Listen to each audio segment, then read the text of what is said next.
take an agenda. Get going. Yeah, sorry about that. It's okay. Green here.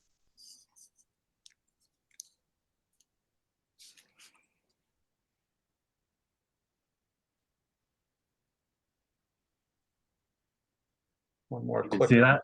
Yeah, just one more up. One more click of the Zoom button. Perfect. Okay, so quorum being present, I'd like to open the planning board meeting of December 7th, 2023.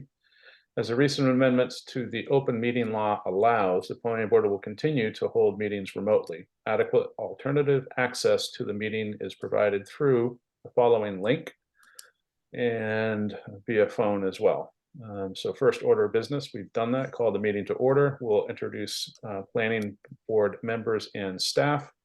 Tippity top is Mr. Cook, Doug Cook. We have Jane Ramson, David Rosen, Hank McCarl, Catherine McNiff is our scribe. We have Beverly Bookin and Sean Henry. Staff here this evening, we have the Community Development Director, David Fields, and we have Eric Heinlander, and from our consulting group for the comprehensive plan, we have Alana. And who else am I missing? I think that's it. So first on the agenda this evening is A&Rs, site plan reviews, and preliminary subdivision plans. And first up under A&R is an approval not required submitted by J. Kermit Birchfield Jr. and Glennies G. Birchfield for division of land at 33 Way Road, Assessors Map 75, Lot 19. I don't know if you have representation this evening for this A&R. Yes. Hello. Good evening, members of the board. Andrew Cook, 46 Middle Street, representing the Historic Cape Ann LLC in this matter. The Historic Cape Ann LLC and the current owners of the property, J. Kermit Birchfield Jr. and G. Birchfield, are parties to a purchase and sale agreement in which the Historic Cape Ann has the right to petition for an A&R endorsement prior to closing. For the sake of brevity, the current owners and the Historic Cape Ann will both be considered petitioner interchangeably.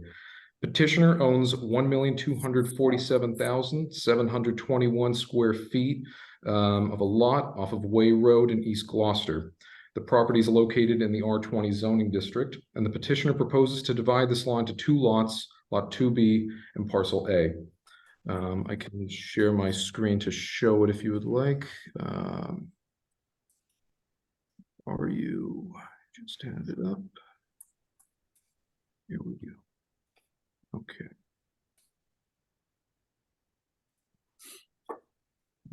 There we go. So here's Parcel A and switch it, and this is Parcel B. Well, Lot 2B. So after Lot 2B would remain under the Birchfield's common ownership and continue to have frontage on Way Road. After closing, Parcel A would be owned by the Historic Cape Ann, which also owns the abutting property at 16 Links Road. Although Parcel A would not have frontage on any way in existence on its own, 116 Links Road and Parcel A are held under common ownership pursuant to the purchase and sale agreement. Both lots would automatically merge due to Parcel A's aforementioned lack of frontage. All lots would be dimensionally compliant with the dimensional requirements of the R20 zoning district. Both Way Road and Links Road are private ways that have been in existence since well before the adoption of the subdivision control law in Gloucester and have been used consistently for vehicular traffic since 1960, before 1960, I should say. As to the A&R standard, frontage on a way with the distance required by the zoning ordinance, and each lot has to have adequate access to the buildable portion of the lot from the way upon which the lot derives its frontage. Both Way Road and Links Road qualify under subsection 3 of section 2.2.5 as a way in existence on the ground at the time of adoption of the subdivision control law. Moreover, both lots will be accessed by the approved frontage once the sale of Parcel A is finalized.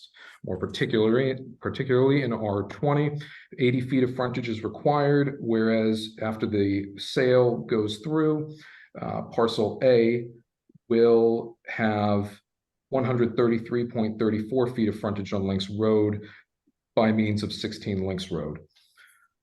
And petitioner submits that the ways at issue are sufficient as far as vehicular access and installation of utilities. For these reasons, the petitioner requests endorsement of the attached A&R plans. Thank you. Andrew, can you zoom out? It seems like we. Sure. Yeah. Funked up. There we go. There. Down one more. And so this is, That is, sorry, that was the larger plan, the surveyor. okay, this is a better view. Give Yes. us a sense here. Yeah, Thank that first plan was better for seeing the details for the lot 2B, whereas this large includes the parcel A.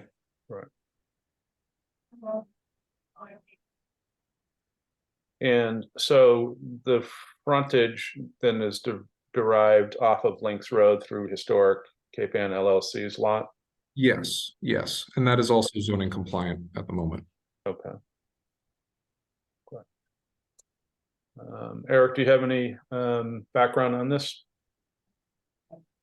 Yes, you guys understand, like, with, I gotta get my drawing pen, but it's that upper, hold on, let me just show this. Do you want me to stop Andrew, sharing? can you, or I'm wondering if you could just show the access again, like circle around the historic Cape Ann. Yeah. Yeah, Right over here? so that's on, yep. And that's on Links Road, so that's where the frontage would be derived. It's, Yes, yes. And you said that that frontage for Cape Ann historic or historic Cape Ann is meets the minimum frontage.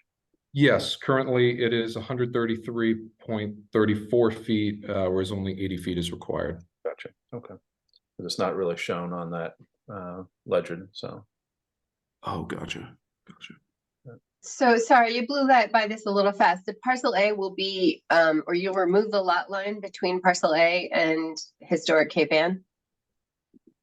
Not necessarily, mainly just because it would be, because of the merger doctrine, they would have to merge just because there's no frontage, but it doesn't necessarily mean that the lot line would be removed, in part because it is registered land.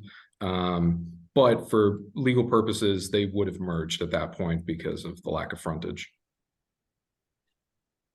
Okay, so I am relying on staff here to assure me that what doesn't actually look like frontage for parcel A is in fact frontage for parcel A.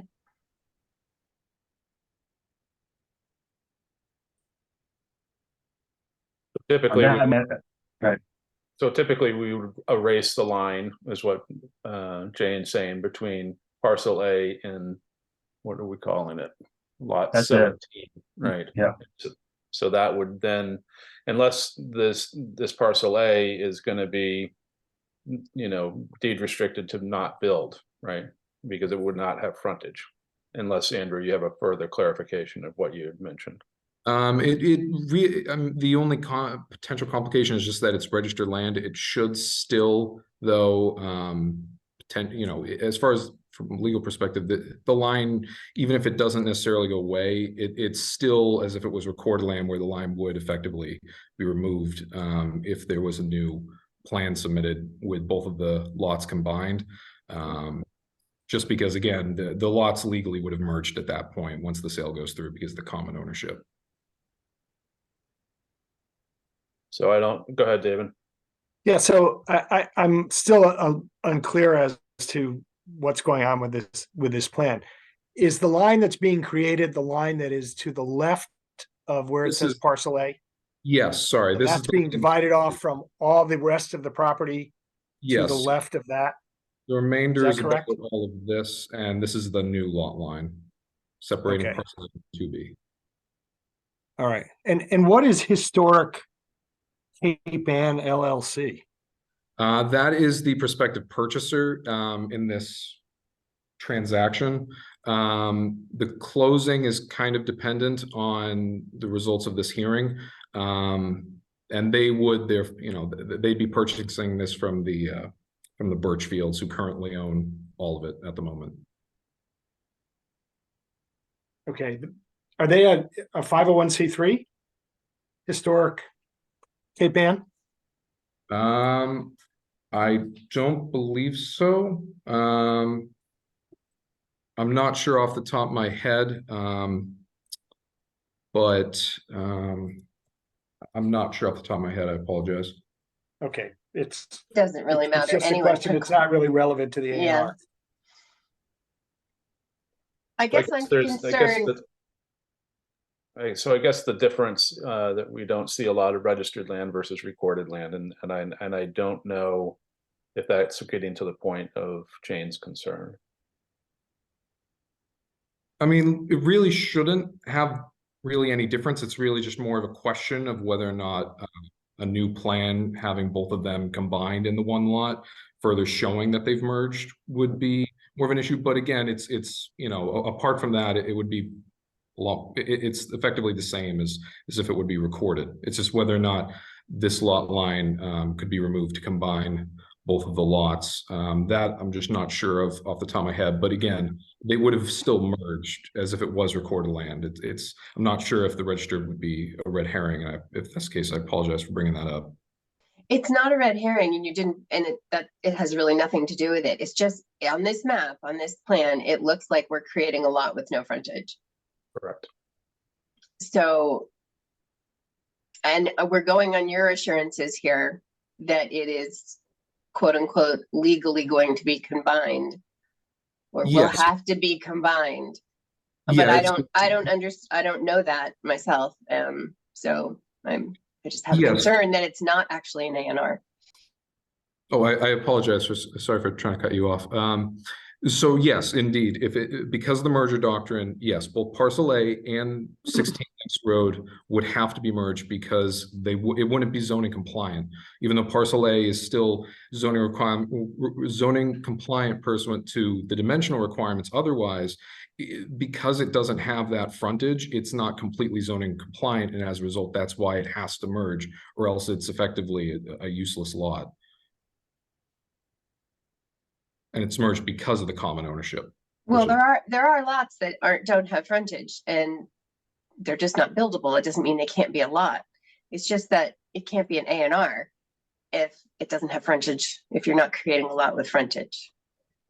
Well, So- and oh, sorry, and that's why also this would be kind of a preliminary step, because otherwise there couldn't be the possibility if it weren't for, because again, this is pursuant to purchase and sale agreement. If it weren't for this initial purchase of this lot, there would be no way for these two lots to, you know, for any future, you know, changing the lot line so that it would, you know, further cement the nature that this becomes one lot, just because, you know, right now this lot is still in common ownership over here with the Birchfields. So that's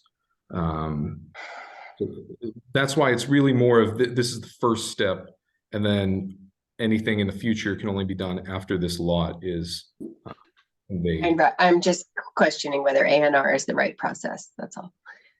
But Rick, I'll go with whatever you say. Well, let's have Beverly weigh in, please.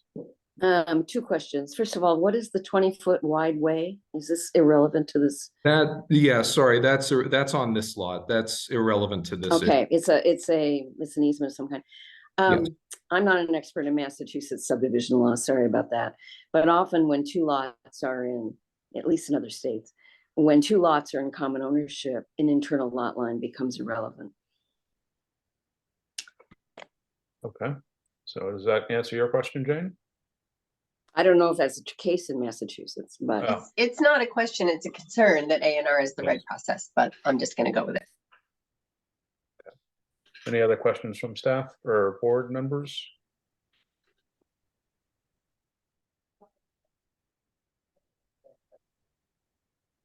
Hearing none.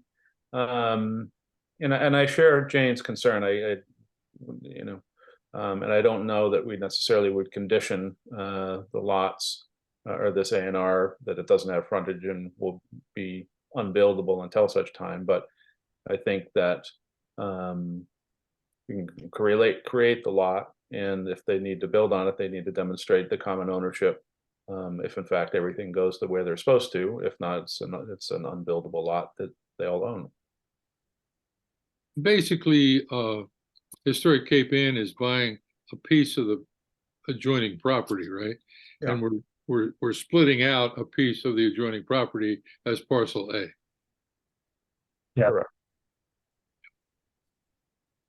Like the sale, I think, is contingent on the A&R. Yeah, well, it has to be brought out as parcel A has to be separated from the rest of that parcel back in there, basically. So if I don't hear any other concerns, I'll accept the motion.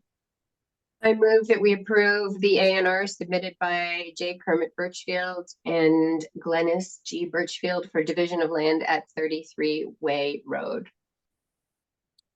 Need a second, please? I'll second.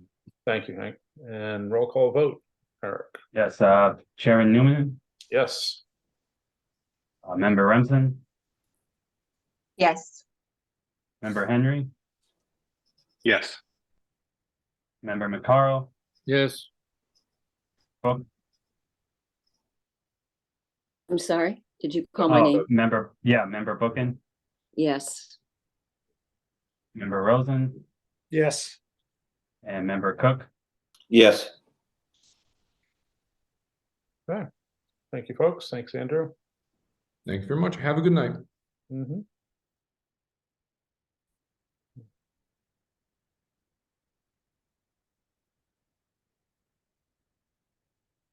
Okay, next under item of review is a site plan review application submitted by Popeport Gloucester LLC for a 50-space parking lot to be located at 1 Gloucester Crossing Road, Assessors Map 262, Lot 13.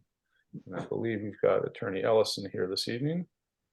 Yes, good evening, Mr. Chairman. For the record, Deborah Ellison, Ellison Law Office, 63 Middle Street, Gloucester. The applicant, as you stated, is Beauport Gloucester LLC. Sherry O'Reilly is on the phone on its behalf. And John Judd of Gateway Consultants is the engineer, and he is on as a panelist. Mhm. If, Mr. Chairman, if I may share my screen so I can orient everyone to where this is. Right.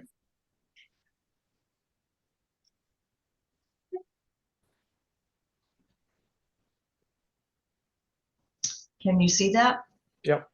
Okay, so this is a large overview of Gloucester Crossing. And this is Gloucester Crossing Road and this is Market Street. And right in here is where the parking lot is going to be. And this is a blown up version. So you can see the entrance to the parking lot is off of Market Street and the parking lot will be on this portion of the site. So we are seeking site plan approval for a 50-space parking lot on that portion of 1 Gloucester Crossing Road. In 2013, just a little bit of background, the City Council approved the construction of the Beauport Hotel at 55 Commercial Street. And as part of that approval, they required an additional 50 off-site parking spaces. That's in addition to the parking that's on site at Beauport. And that parking is currently located at 99A Essex Avenue, which is Cape Ann Marina. Since the hotel is opened, they have not needed these additional spaces and they haven't used them. The access to the marina in the summer is difficult due to the Blimmen Bridge. So even though that parking lot is technically closer than the proposed spaces, the trip time can't be planned. So bridge opening can really cause a significant delay if they were ever to need these spaces. Beauport doesn't anticipate needing the spaces, but if it does, this is a more predictable and convenient option for them. Furthermore, it frees up parking spaces at the marina where spaces can be better utilized by the marina. And it moves it to an underutilized portion of Gloucester Crossing at this point. So what I'd like to do is ask John Judd to go through the plan, technicalities of the plan, and then if you'd like, I can address the waivers that we're seeking. Okay, floor is yours, John. Thank you, Deb. Thank you, Mr. Chairman and members of the board. Deb, it may be convenient if you put up that second plan and we can just sort of walk through. If not, I can. Nope, I can do that. Yep. Okay, thank you.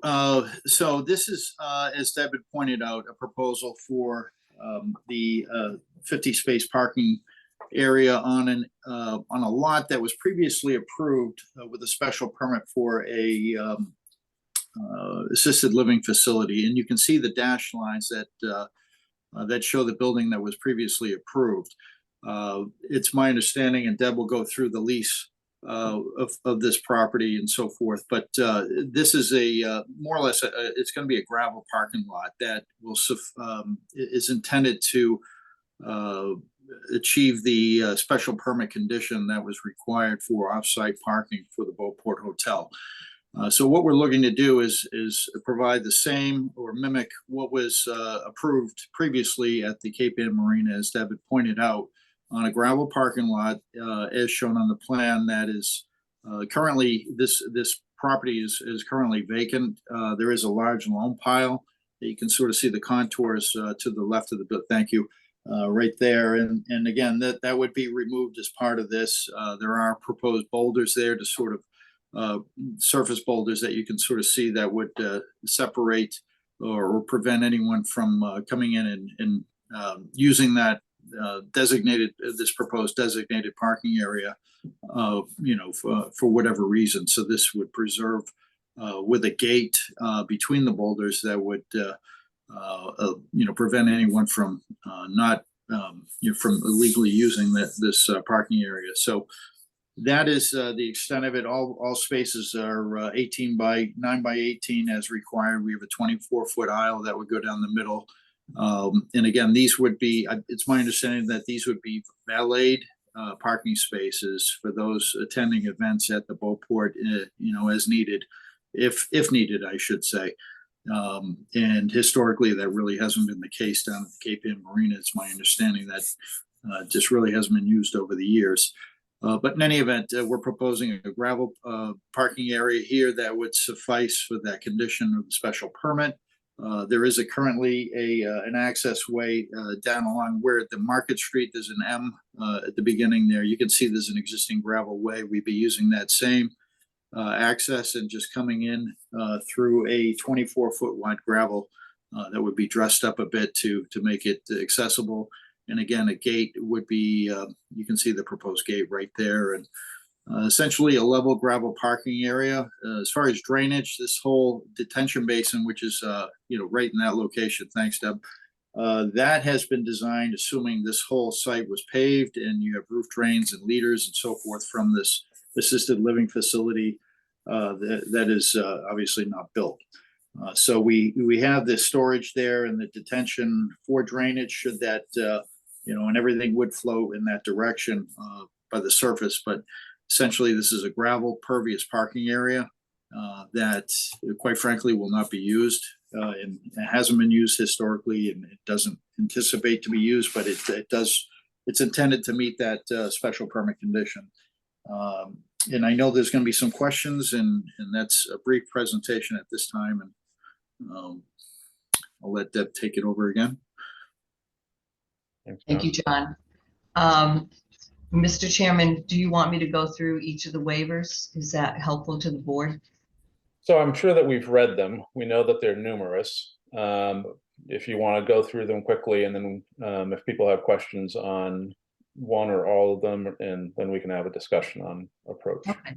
I think it would be helpful, actually. What we're seeking to do, as John said, is to construct a parking area that's similar to what we already have and what was approved previously. And that's one that is unpaved and unmarked. And a lot of the waivers that we're requesting are because they're not applicable. So I think although it looks like we're requesting a lot of them, some of them you'll see just don't apply to the site.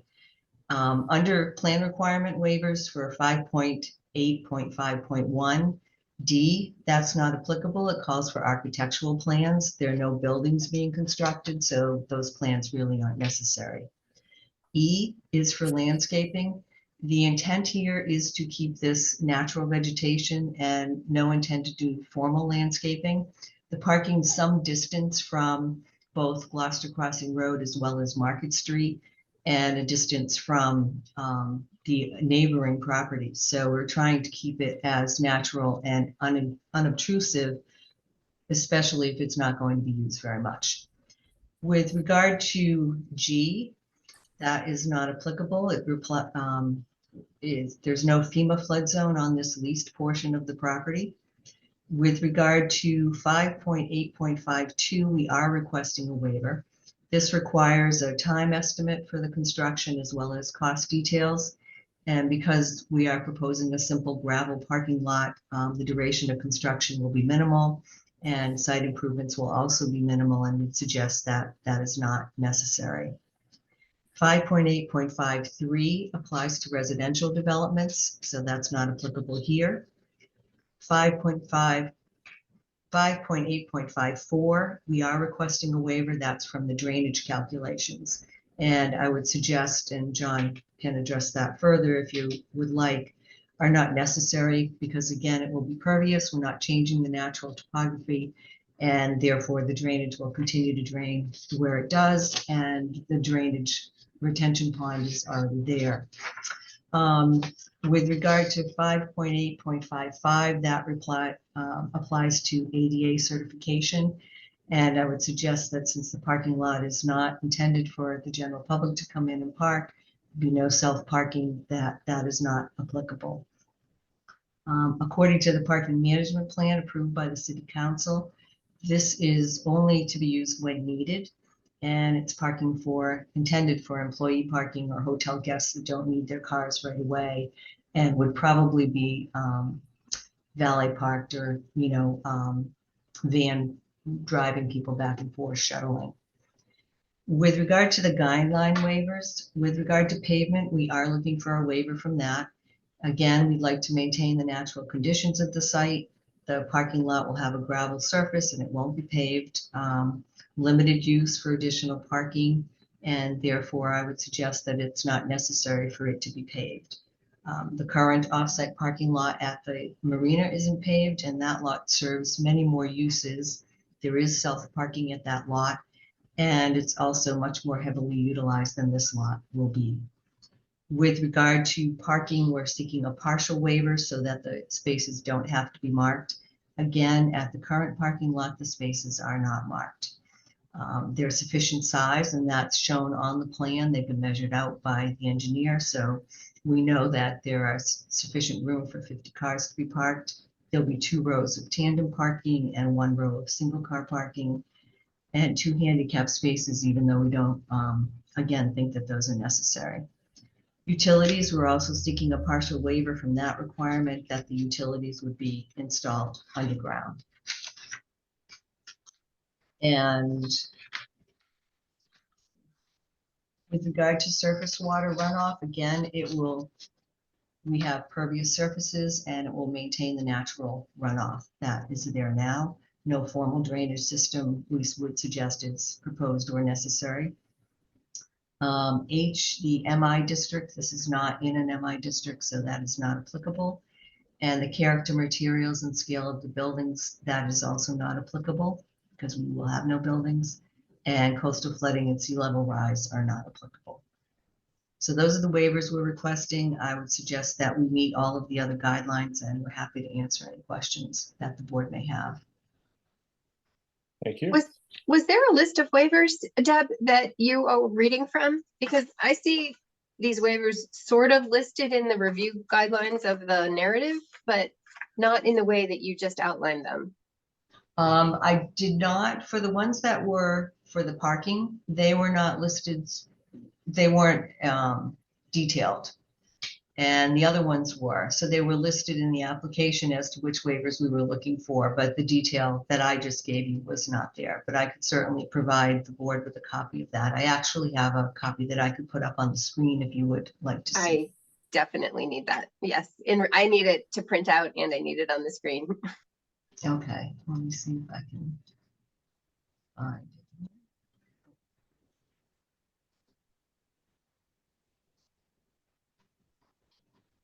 And I will just say, not having reviewed those in detail, I'm probably not ready to do anything about this tonight.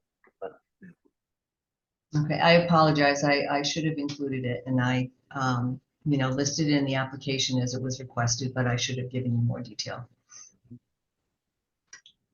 Can you see that now? Yes, thank you. You're welcome. So we have the plan requirement waivers, and then we have the guideline waivers. And then I also laid out how we complied with all of the requirements and the guidelines. And I'm happy to, pull up any that you have a question about.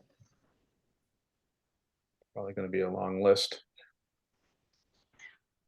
So Attorney Ellison, I would encourage you to forward that to the community development in a form that they can forward to us.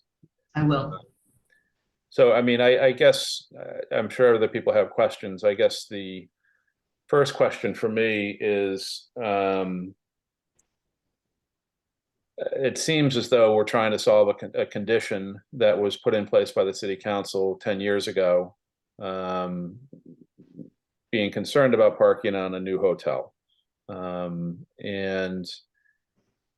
I'm not sure why this project is in front of us when it could be a trip to remove that special condition on the permit, and not, and this is one person's opinion, take up what was at the time of the creation of the assisted living ground idea, was that we sorely needed that.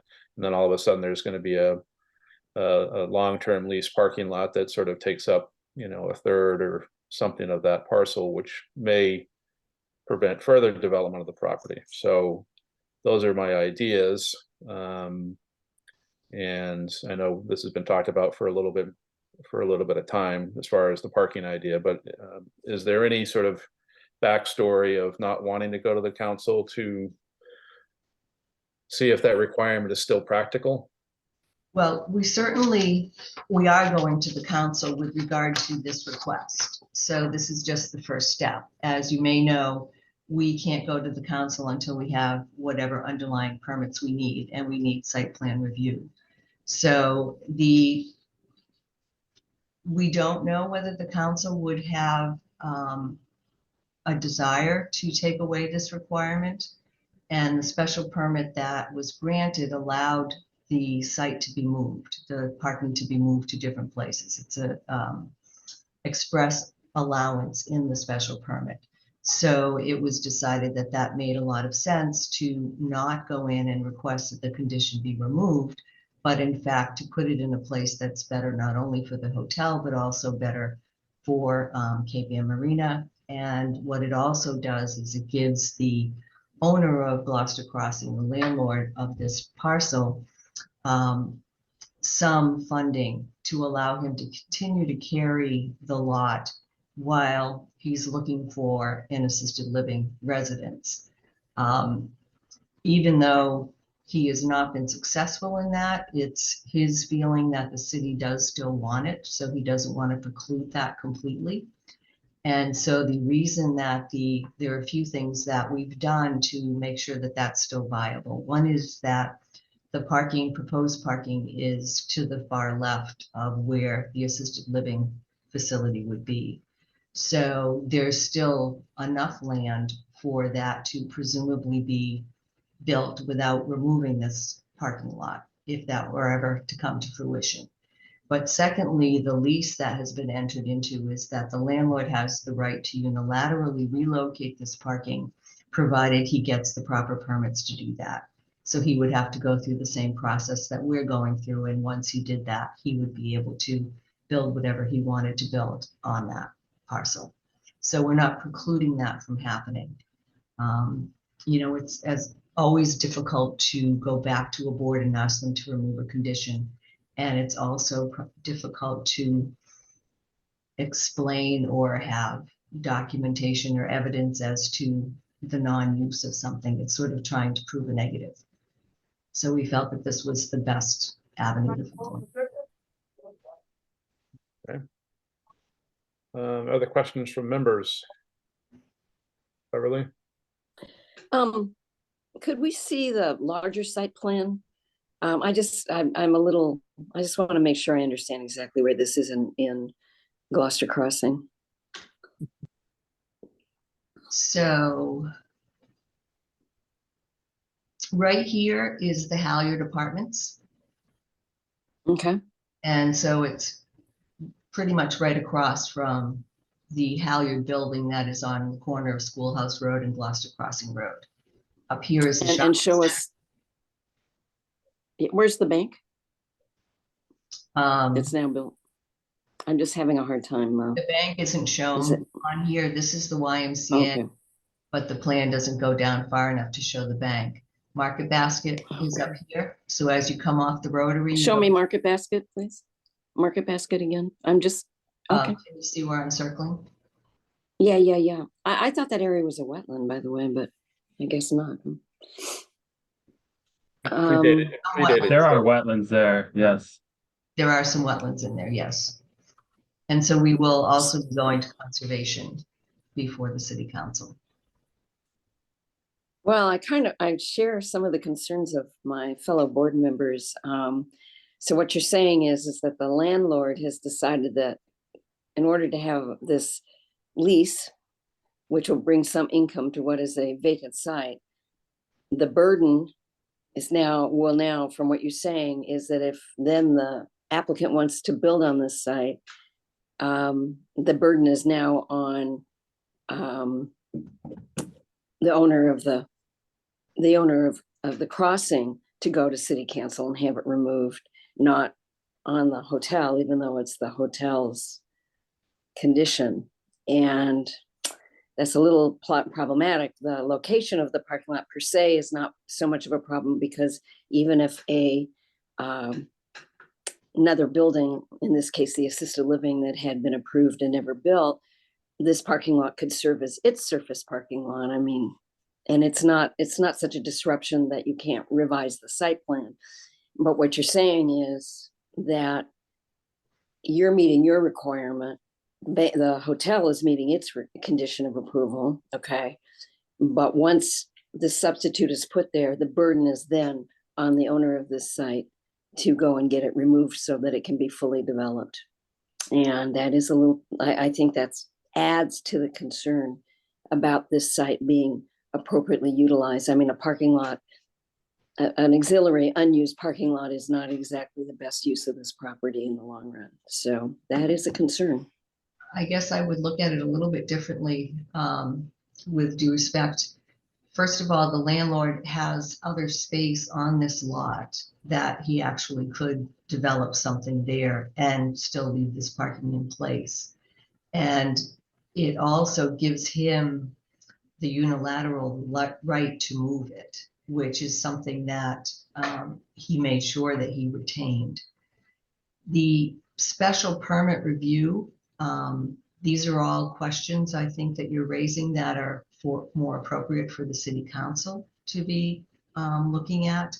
The site plan review does look at more of the physical conditions of the proposal versus the policy behind it. So I think the questions, I feel comfortable that the landlord has retained sufficient rights, and I think he feels comfortable that he's retained sufficient rights to develop this parcel as he sees fit, and with or without this parking lot remaining on there. But this does provide some utilization of that lot for now.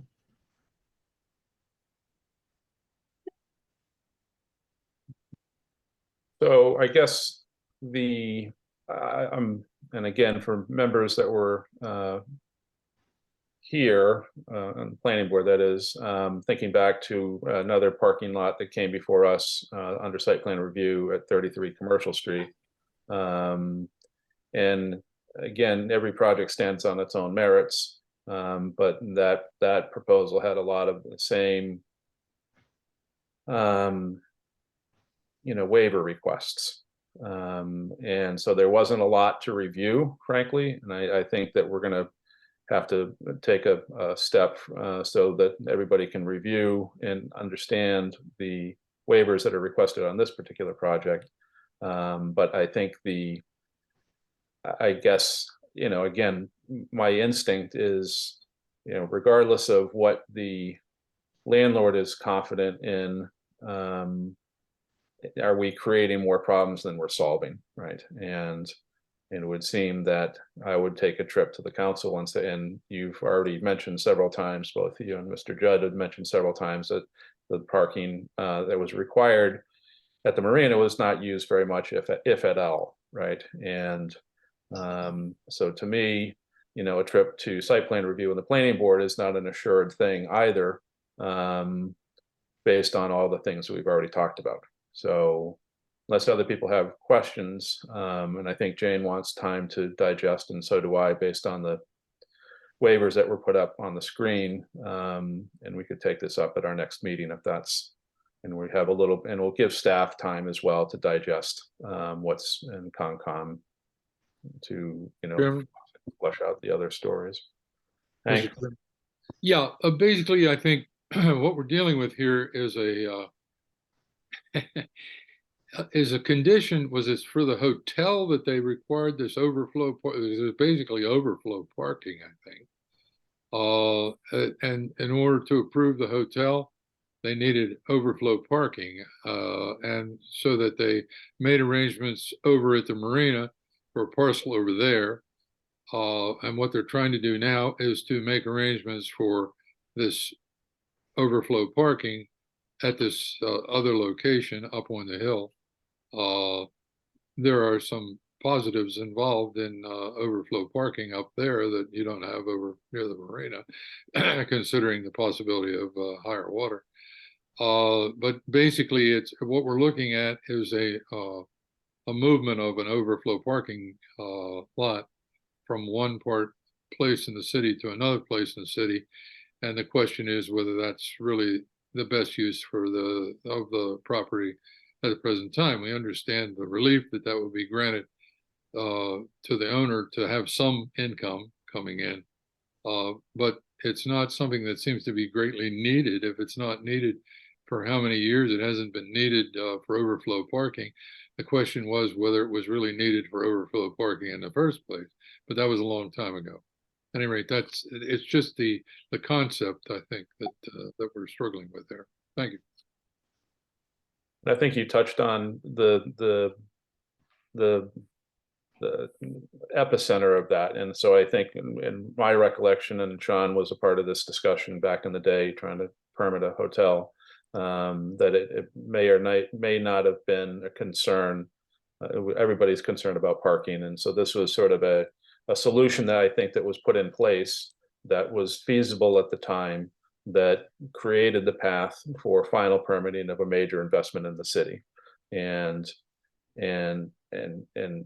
I used to have a boat at the marina. There was always boats in the parking lot, and there weren't cars from the hotel, and so I guess my instinct, again, to reiterate, is that if it wasn't needed then and not needed now, then I would rather see the trip to the council. Again, I'm not here to dictate policy, but I'm not comfortable making an approval on something that has a lot of waivers that we wouldn't normally approve. So I don't know if we want to have more discussion at this point, or if we want to have a discussion about reviewing this in 2 weeks. I don't know, Jane. Actually, it'd be a month, wouldn't it? We don't have another meeting. Are we scheduled another meeting for Christmas? It'd be January 4th would be the That's what I next thought, scheduled yeah. planning board meeting. Yep. Yeah, the next meeting would be in About a month. Yeah. 2 weeks. Sean, did you have a comment? Yeah, I was just going to say, I would concur with you that I think that, well, I'm not really everyone else, that I think that rather than encumber the property that may someday house an assisted living facility, it would be better if it's factual that the overflow parking hasn't been needed, to correct that original condition in the earlier special permit. And if it's not needed, it's not needed. And I think that would inform the council in the future about some of those things as well. That, again, rather than sort of reinforce an overreaction to an unknown from 8-10 years ago, it would be better to correct it. and to leave the land. That again will someday potentially host the assisted living, the promised assisted living building, unencumbered by anything unnecessary. And I think if I might address that issue, I think one of the difficulties with going in and seeking the waiver is that, as we all know, there's a perception that there's no parking in downtown or in that area. And therefore, it's really hard to overcome that perception, whether it's true or not true. There are buildings that are being proposed that have all of the parking that's required for the zoning, and they're being opposed based on parking. People are complaining about that. So that's some of the hesitancy of going back and seeking a waiver of that condition, because it's something that would be very difficult to prove factually. We certainly can have affidavits from people saying that it's never been used, but it's a difficult avenue to prove. And that's why we decided that this was sort of a win-win for everyone. It gave the landlord the ability to have some income while he's waiting for another use on this site, still thinking that the ALR would be a use that he thinks the city wants. So he's still pursuing that without completely, putting that out of the question because of the location of where they're putting it on the site, as well as the fact that he has the unilateral right to do a relocation. And that would probably be an easier avenue to follow at that time, especially if he were doing it for the purpose of putting an ALR on the site. So the permitting process for that might be easier at that time, and not necessarily something that's going to be a complete impediment to that happening. But I guess just 1 second, Beverly and Jane, I'm sorry, but I guess the thing that it's sticking in my brain as well is that when the ALR pad was approved, it was approved for 100 beds and presumably the parking that was required. And given that the conditions of the site and the wetlands, that I don't know that you can have 50 spaces plus whatever spaces would pencil out for an ALR of permitted, 100 beds, right? And so, that was the original intention, right, of the parcel. I think the real impediment to the lack of development is the requirement to have 20% of that ALR beds affordable. And so this has come up again, time and time over the last few years. And but again, I've said my piece. Beverly, go ahead. Well, our comprehensive plan says that we have an aging population, which presumes that we're going to have a shortage of housing for elders. So in fact, the market for this may very well be improved in the coming years. And essentially what we're doing here is approving this parking lot to be moved so that it meets the original condition. But if in fact in 2 years' time or in 3 years' time, there is going to be the market demand and a project for the site then the hotel is going to have to either move this 50 space parking lot yet another place, or it's going to have to go to the city council and ask for the condition to be removed. So essentially all we're doing here is kicking the can, what do you call it? Kicking the can down the road?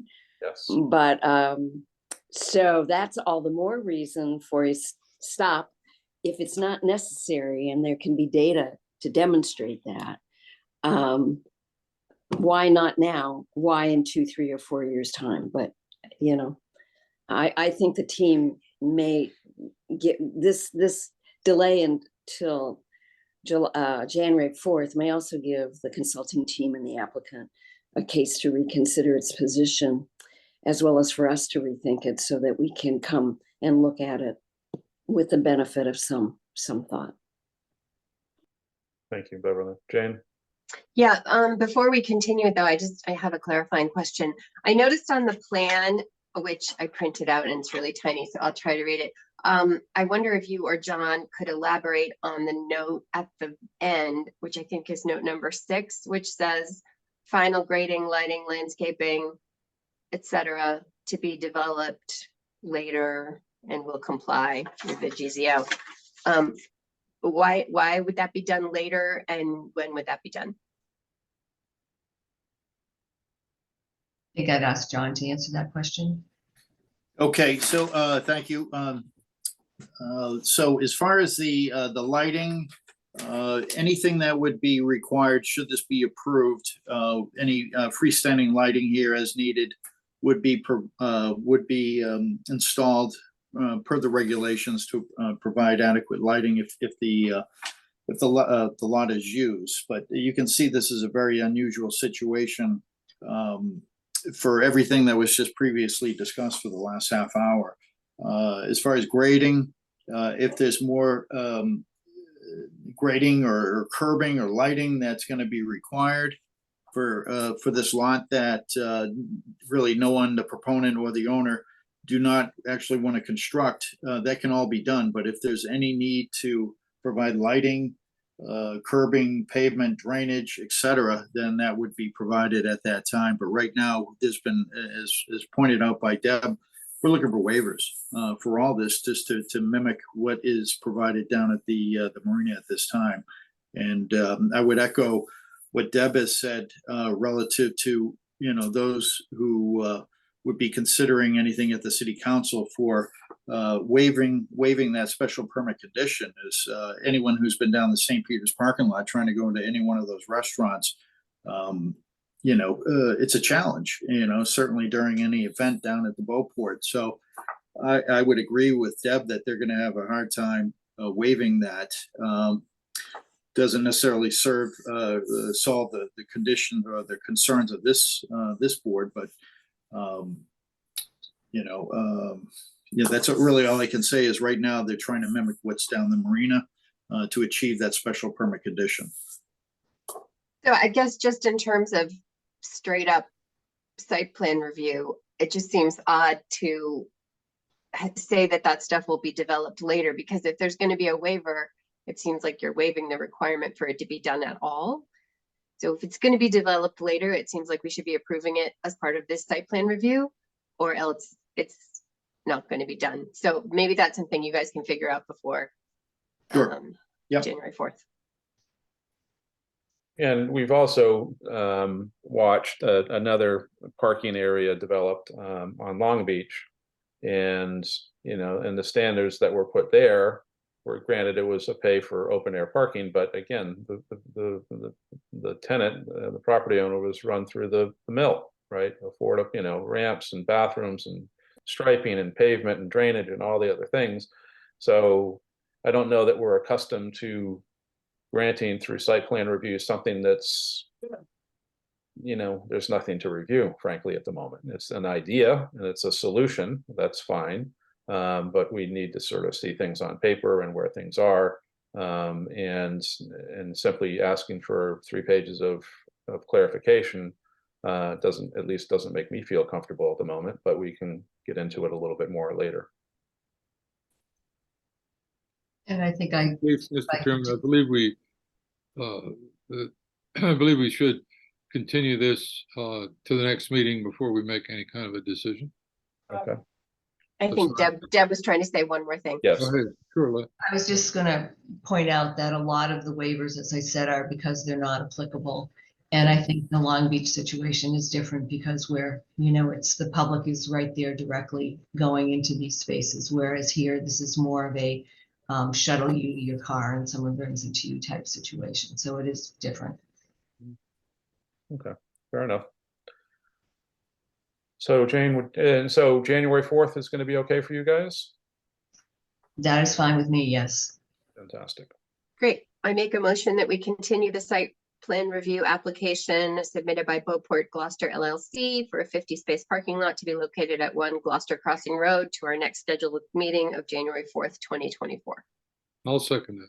Thank you. We have a motion and a second. Roll call vote, please. Mr. Langer. Chairman Noonan, Yes. Member Bookin, Yes. Member Cook, Yes. Member Henry, Yes. Member McCarroll, Yes. Member Remsen, Yes. and Member Rosen. Yes. Right. Thank you very much, everyone. All right, thank you. Happy holidays. Thank you. Have a good night. Thanks, John. Thank you.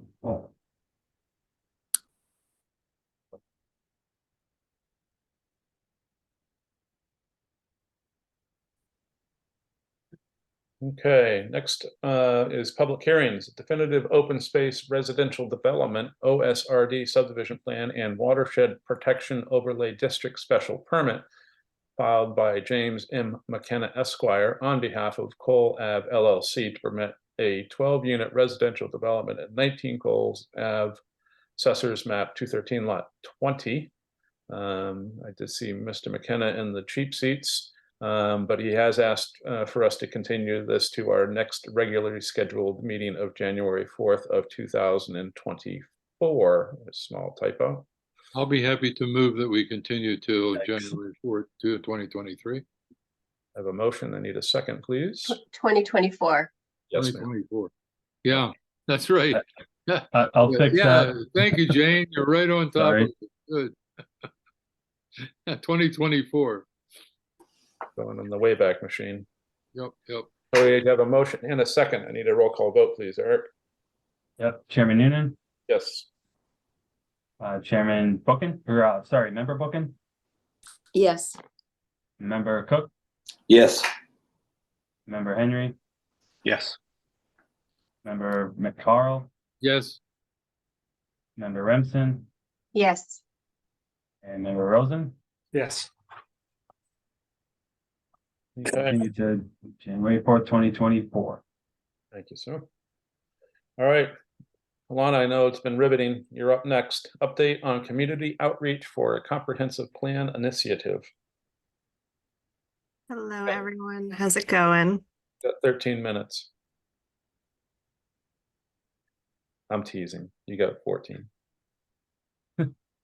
I might Nice. need a couple more than that, but I promise I will try and run through everything as quickly as I possibly can. Take all the time you need. Can you all see my PowerPoint screen? Yes. Perfect. Alrighty. Thank you for having me. It's good to be back in Gloucester. I'll say happy first night of Hanukkah to anyone who celebrates. Also happy ladies' night to the Gloucester community out there.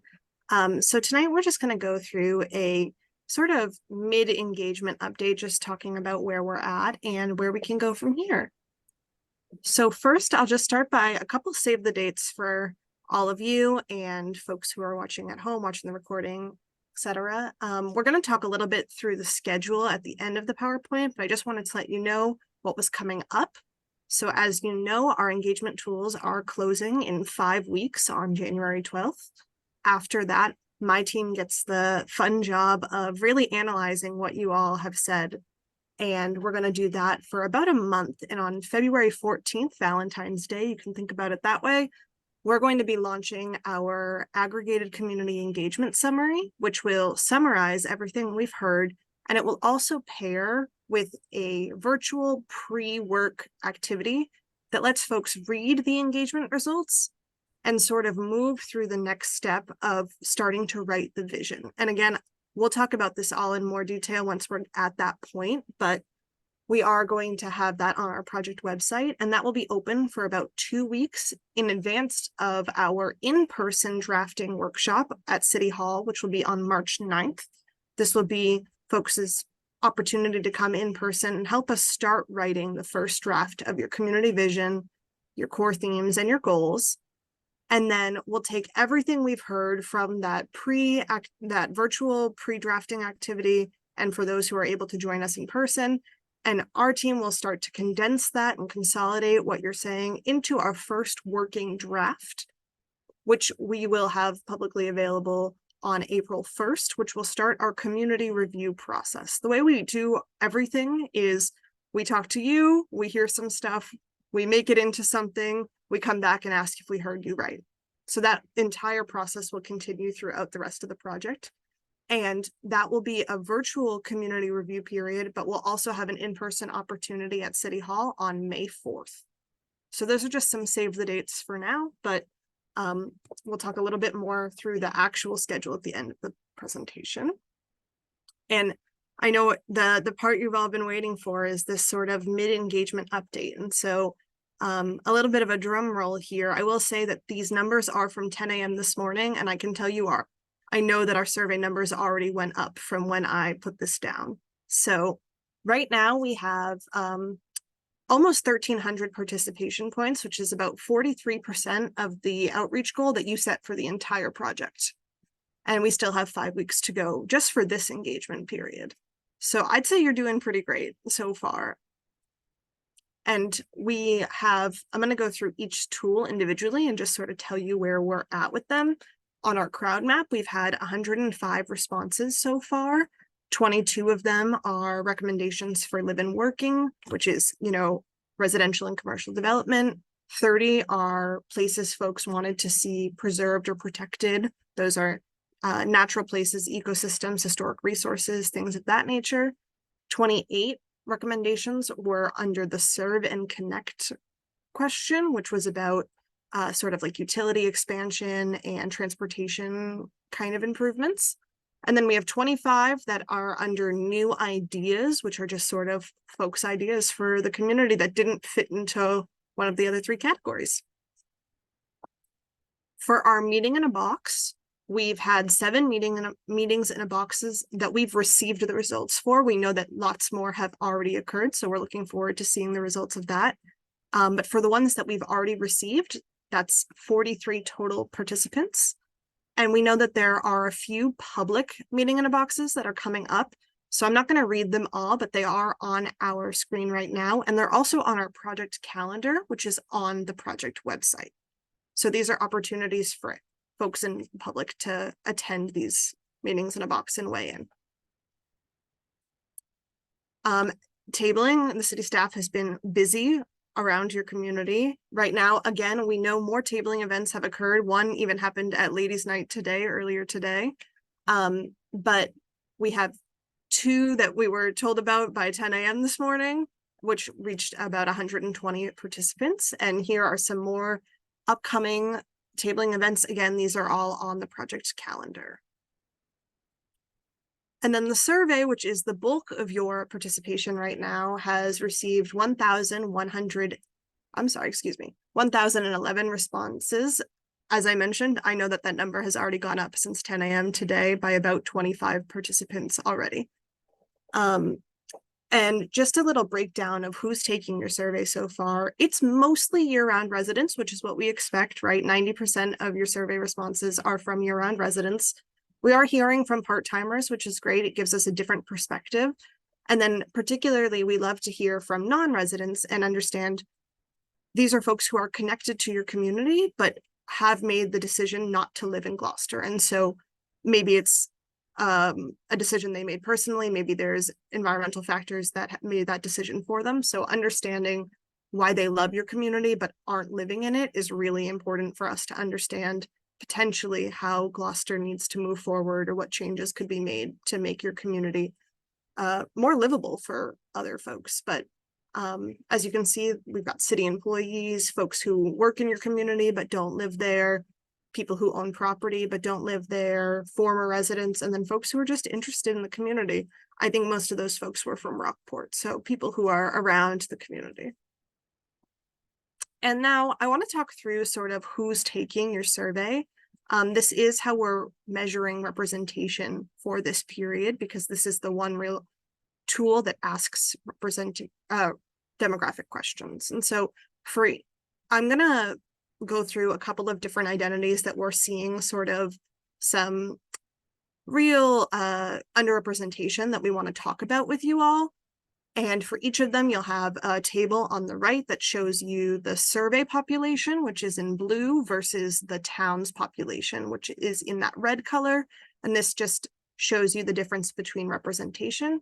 For each, the first bullet point will tell you what the total population is out of. Some of these are by individual residents and some are by households. So those numbers do change. And then the number of people who responded to that question will be on each slide as well, because that did differ. Not everyone responded to each question. But for age, we're seeing on par with most communities, folks who are between the ages of 35 and 84 tend to be the ones who are super involved. We see really underrepresented are your youth and young adults. So far, we've had one person under the age of 18 take the survey, which is about 16% of your entire population. So that's the number we'd really love to see increase. And I know we're going to talk a little bit at the end about some of the efforts the city's taking to get into the schools, but just a huge PSA to those of you listening. If you know someone under the age of 18, we'd love to have their survey responses. And that also goes for folks who are 25 to 34. And then additionally, folks who are over the age of 85, which is about 2% of your population, are pretty underrepresented. I think there's about 2 who have taken it. In terms of gender, men are woefully underrepresented, about 15 percentage points based between the survey percentage and the population percentage. So if there's a man in your life, if you know one, you have a neighbor, you live with one, we'd love to hear from them as well. That's said, we'd love to hear from everyone. And population that we don't have a measurable metric for is non-binary and gender non-conforming individuals. We've had 2 take the survey so far, but if there's more, again, we can't measure that, but we'd love to hear from everyone, essentially. In terms of race, right now, every identity is considered underrepresented based on a metric. This is largely because this is one of those questions more folks are likely to say prefer not to answer to. So this is not uncommon when we do this in communities. We see large numbers of folks, about 12% of Gloucester's responses were prefer not to answer, which totally makes sense. You're welcome to share whatever parts of your identity with us that you feel comfortable with, but that does show why some of your identities are underrepresented. We believe that they would be better represented if we had known that information. Of course, most of the folks who have taken your survey are white, which is reflective of your population as well. But we'd love to see more sort of BIPOC, Black, Indigenous, people of color taking the survey to get a better understanding of their needs in your community. Income is another one where we saw a really stark difference. Most folks who are taking your survey are making more than $50,000 a year. So that is again reflective of your community to an extent, but your lower income populations are very underrepresented in this survey. In terms of tenure, folks who own their homes are more likely to be taking the survey at this point. Renters are represented here more than I can say in most communities. Renters are a really difficult population to nail down. We don't usually get above 10%, so Gloucester's doing okay in that sense compared to other communities, but renters do make up a huge percentage of Gloucester's population, and so not having that representation on the survey is unfortunate. Similarly, folks who are unhoused and underhoused, again, that's not something that we can measure, but something we'd love to hear from folks, especially as we're looking at housing and housing needs moving forward. That's a population we'd really love to hear from. And then lastly, something that's just I found really interesting, folks who live alone in a single person household are pretty underrepresented. They make up about 30% of your population, but less than 15% of survey responses. So people who live alone tend to have different needs in their communities than folks in multi-person households.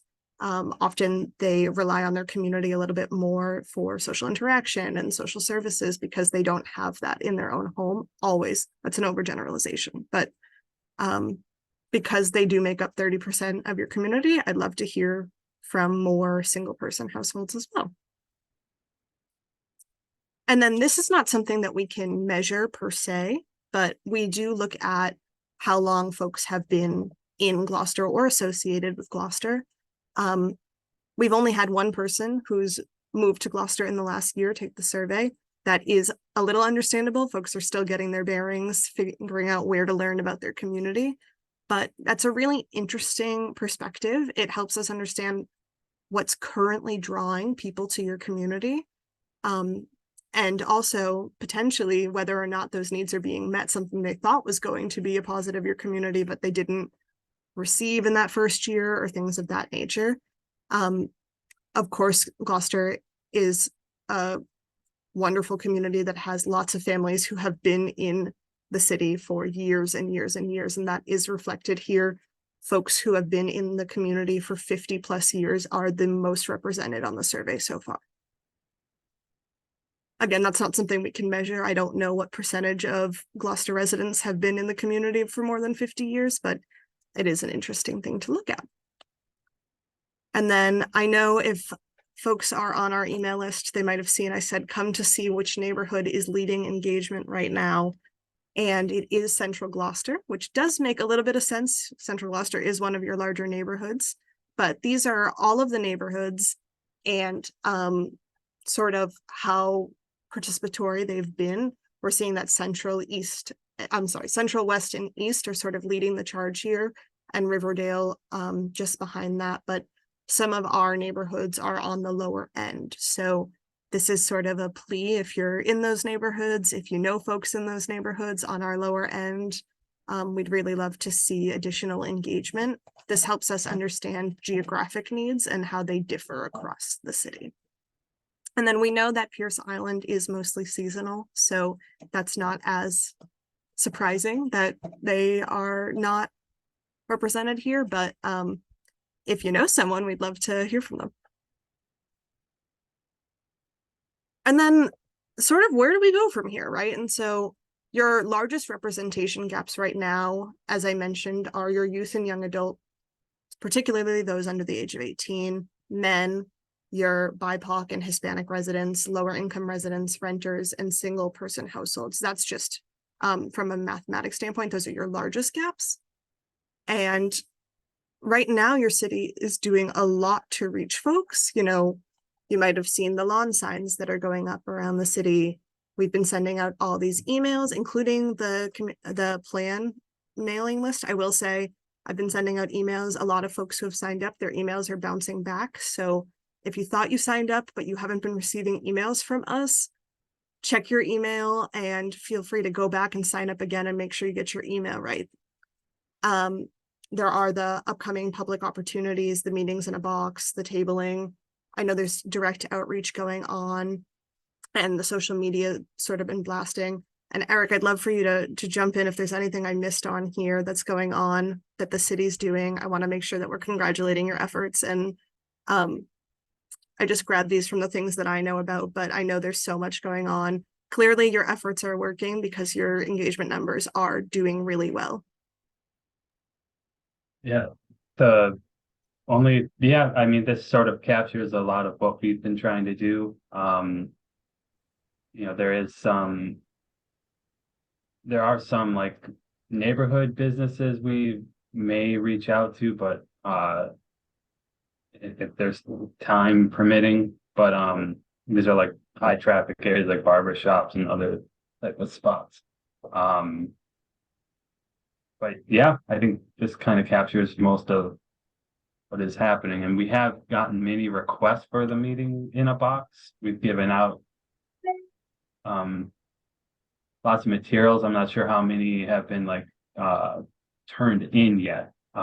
You did show how many have been turned in. I think there's a few that are pending that have been completed but not yet turned in. Yeah, that's it. Yeah, wonderful. Thank you.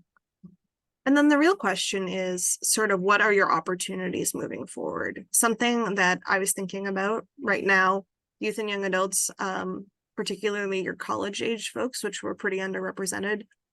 Folks who might be at college right now will be returning for the holidays potentially. And so if you have college age children, if you know someone with college age children, folks are going to be around with downtime in the next couple of weeks because, you know, there's a break in between semesters. Similarly, school vacation weeks. We find often folks, when they're coming together with their families, things like, you know, Thanksgiving holiday type of, I know Thanksgiving has passed at this point, but whatever winter holidays you celebrate, if you celebrate winter holidays, folks tend to start having conversations about their communities just sort of naturally, right?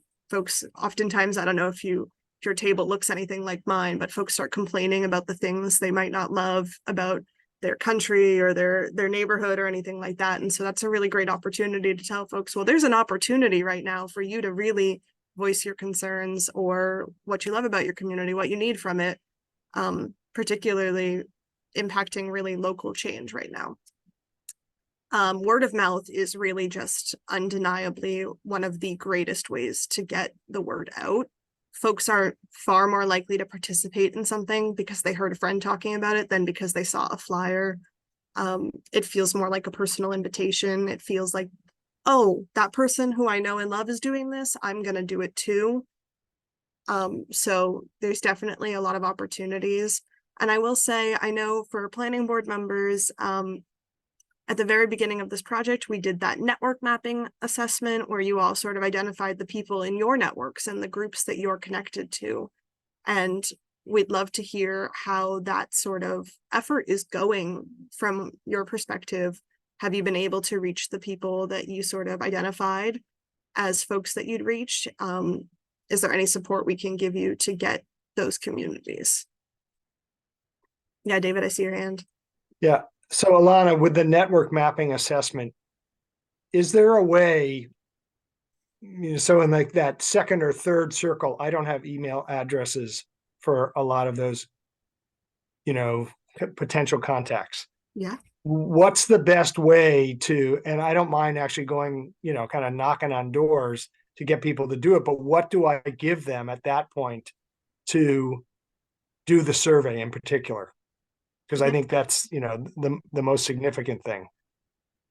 So I know that we have the flyer that has, it's sort of the QR code and the link to the project website, which does have, it links the survey on it. And I know that there's a lot going on in the city. I think you might have updated the flyer so that it's just to the survey too, but we can make sure that you have just a survey flyer if that's something that you're interested in. We tend to put them all on one page so folks can participate however feels best for them. We can make you a survey flyer if that's easiest, you think? Yeah, I think a survey flyer would be great, and I can get it, printed up and take it to folks. But that'd be really helpful to have that has the link in there for the survey, and I can leave it with folks. Yeah, definitely. Great, thank you. David, I picked up one at the planning board. They gave me at the planning board office. They gave me a stack, so. I'll stop by. Thanks, Jane. Yeah, Beverly? Comment and, well, a couple comments. First of all, it seems to me that there's the low participation of the young people with lower incomes and renters. They're all related because they're people who are not homeowners. One, a homeowner both has a financial interest in the community and has already established roots in the way that young people have not. So it's not a surprise that there's an underrepresentation. I'm sure you understand. I mean, I'm sure you've gathered there's a lot of overlapping factors. They're really the same people in some ways. And the second is yes, a flyer. So for example, our neighborhood is going to have a holiday party on the 13th. And if the host is willing to be able to have some physical brochures or flyers just put out on the table would be really helpful. And if we can get them in a downloadable form, they can be printed on a Xerox, or whether we can pick them up at the planning office. It would be nice to be able to have 15 or 20 in order to leave so that people see them. That seems to be the best way. One of the best ways of doing it, short of emailing and knocking on doors. It's just a natural gathering opportunity. Yeah, wonderful. And I will shout out Beverly. Beverly was the first meeting in a box that we received. Also, I borrowed a poster from the planning board and an easel, and I stuck it up at like the Annisquam Village Fair. So if you're having your reception or cocktail party or whatever, you can bring the poster and people can just, as they walk by, they can do the QR code. So It's pretty. Yeah, you big, know, you can't impose on the host. You have to ask the host whether, obviously. in our case, he will be willing to have these city flyers put on, you know, on the food table or someplace where everybody will see them. So depending on what the host or hostesses feels about it, but it seems to me kind of a natural. And I have another gathering where it might be appropriate, but I think just leaving people a physical piece of paper and then they can make a decision what to do about it. For sure. Have other folks run into any sort of challenges that you want to talk through or work through?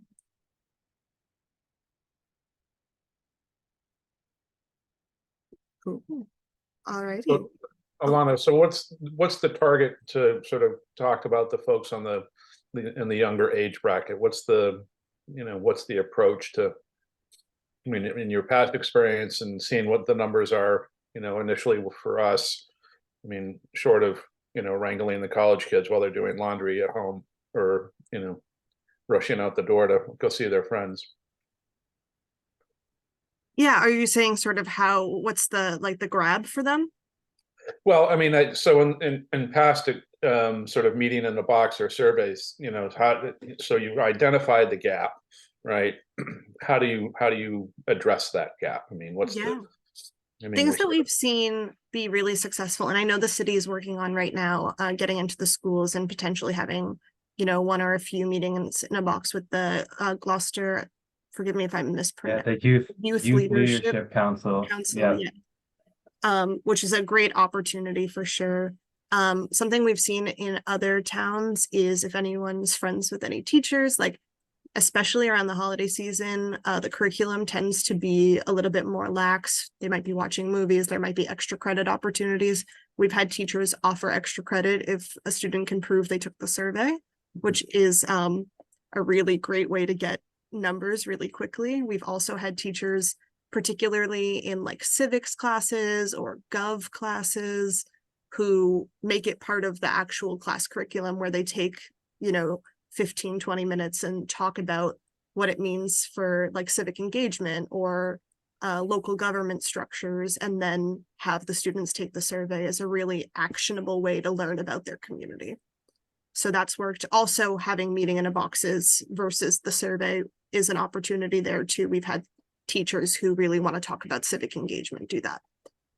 And I think that the Gloucester plan is perfectly timed. Like I mentioned, when we get sort of towards the end of the year, there tends to be a little bit more flexibility. I know for me, like we always watched a movie in like almost every class sort of the week before the holiday break. So seems like there's some flexibility there that might work out if you know any teachers, if you're connected, if you have students who might want to propose it to their teachers, things like that. Well, times have really changed. The week before Christmas, we had to break rocks in the schoolyard with our bare hands. So, Well, I know it's been quite a few years since I've been in high school as well, but I'm not entirely sure what they're doing, but I do believe there's a little bit of flexibility there. Understood. Thank you. Also, I don't know if there's like a spot, but I know for college students who come home, there tends to be that one bar that everyone goes to see their old high school friends because everybody's home. Maybe talking to that bar and getting a stack of flyers there is a great opportunity too. I don't know if there's like that one place that everyone can think about right now, but I know in my community what it is. So Sean and I will do some research this evening. Finding out where the people will be and meeting them there is almost always your best opportunity. Excellent. Fantastic.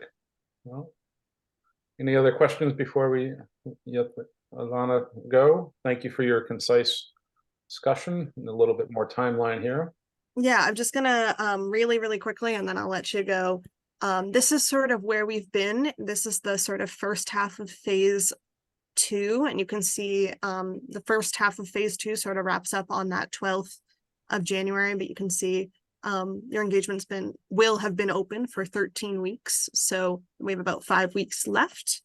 And then the second half, which I mentioned afterwards, we'll start working on sort of summarizing everything that we've heard from you, getting that for the 14th, which is when we're going to be launching the second half of this phase, really, which is when you all get the opportunity to really write your own vision and goals. And so we'll facilitate this process that allows you to complete online work or in-person work, whichever feels best and most comfortable for you. And then we will basically, you'll all answer a bunch of questions, and then we'll put you to the test, and we'll actually have you start writing, you know, what your vision might look like. And then we will work and consolidate everything we hear from that process. That's sort of here, your vision retreat. We've got that pre-work, and then we need a little bit of buffer time between the pre-work and actually having the retreat, just so that we can prep everything. And then this is us consolidating that so that we can launch this first working draft. And we see in most communities that the end goal when we're presenting here looks absolutely nothing like it did on the page on the first start. We have to give you something concrete for you to respond to.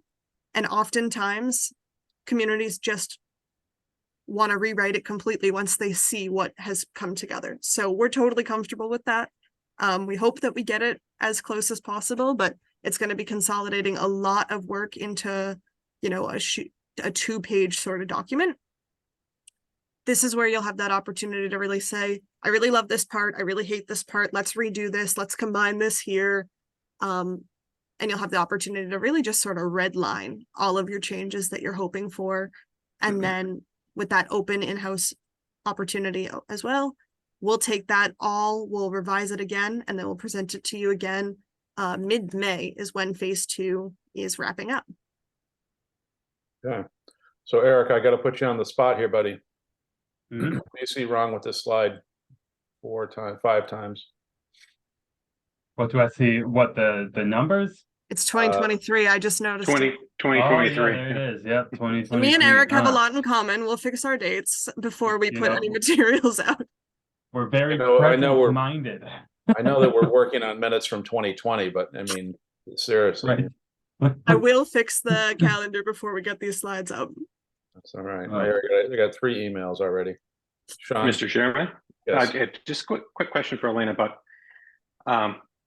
not to put you on the spot, but there was discussion back, I think it was back in last June, about whether the CPI was going to address in some way the upcoming MBTA TOD discussion we have to have, and was stated at the time that it would, and I think the mayor has been pretty consistent saying that a lot of the discussions we're going to be having on the MBTA TOD will be informed by some of the information that we gather through the CPI process, and I'm concerned because I think the initial outreach, the initial surveys, existing condition report, et cetera, didn't really address or invite a lot of discussion about specifically about the TOD that is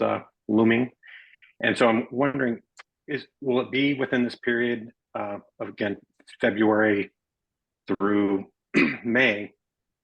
Will there be sort of a more focused effort to elicit responses and not only educate the community, but also elicit responses from them about this zoning endeavor we're going to have to do, so that the CPI actually does inform the zoning? Yeah, I appreciate the question. I know you're probably not the only person who has that. In fact, I know you're not the only person who has that. We get lots of emails about that. And I know that David and Eric are on the call and can probably give you a lot better of an update on the MBTA sort of side of things.